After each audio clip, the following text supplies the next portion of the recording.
Joining me is Senator Sarah Henderson, the education spokesman for the opposition. Sarah Henderson, great to see you. The council supplier, do people have the right to decline service to people they don't agree with? I mean, I think this is appalling, but we have had the case of bakers refusing to bake cakes for gay weddings, and that was a Conservative cause, and they should have that right. Well, Andrew, good evening and great to join you. And this is a blatant case of discrimination, shocking, appalling, and it's part of the growing rise of anti-Semitism that we are seeing in this country. I just feel so much for this school, Andrew. Masada College have had the police there today. They're getting a lot of support, but just appalling conduct by this business. And Jewish students are enduring enough as it is. Their safety is at risk. Some kids are too scared to go to school in their uniforms.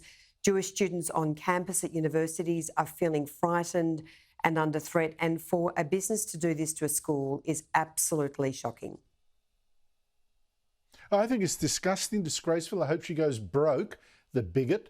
But my point is, should the law have a role here?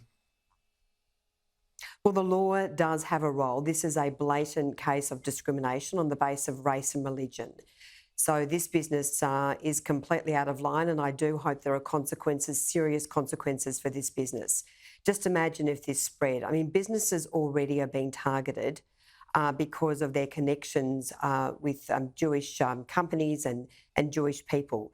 But for this school to be targeted in this way is absolutely appalling. I agree with you. I do hope this business goes broke. It does not deserve to be in business. And it's so hard now for Jewish students. I mean, you hear of quite a few Jewish students being told you don't wear any visible sign of your religion outside the school gates. And it's just ghastly. Patrols have been stepped up. Police protection has been stepped up.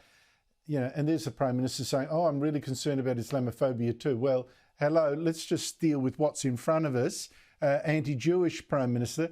The school strike for Palestine now. The Victorian Premier says the children have that right to skip class and go and march for Palestine, even though I guess dare say that half of them couldn't find Gaza on a map. Your view? Well, Andrew, I think the Victorian Premier Jacinta Allan is being totally reckless and irresponsible in supporting students attending this terrible protest. She is putting them at risk of being harmed. She cannot guarantee there won't be violence at this protest, and she has a duty of care, as do every school in Victoria, every school principal. Absolutely appalling behaviour by Jacinta Allan. She's just as extreme left-wing as the former Premier Daniel Andrews. She should hang her head in shame and reverse her position. And the Albanese government, I've called on the Education Minister and the Albanese government to give assurances that students will stay at school, will not attend this protest. So I do expect that the Prime Minister and the Education Minister, Jason Clare, will step up to ensure the safety and security of students in Melbourne next week. Don't expect that from the Prime Minister's in mid-air.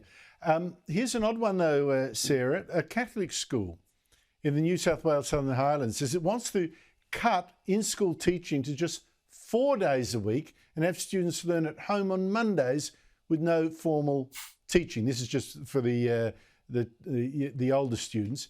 The principal says this will set students up for success in the modern world. Might also cut the school's teaching bill, which might not be incidental. Good idea? This is a very bad idea. Students have had enough enduring remote learning during COVID. It caused enormous damage, Andrew. I'm worried that the school has taken this measure because of teacher shortages. There is a growing teacher shortage crisis in this country. Again, we have not seen the Albanese government do much on this front at all. Of course, it's only going to get worse. There's also a trial of shortened teacher days and student days in Queensland indicating that teacher shortages are really a profoundly serious problem. Made worse, though, because there's these teacher scholarships which have been announced by the government, more than $50 million, and yet they've only been offered to student teachers who teach in government schools. So a blatant case of discrimination against non-government schools.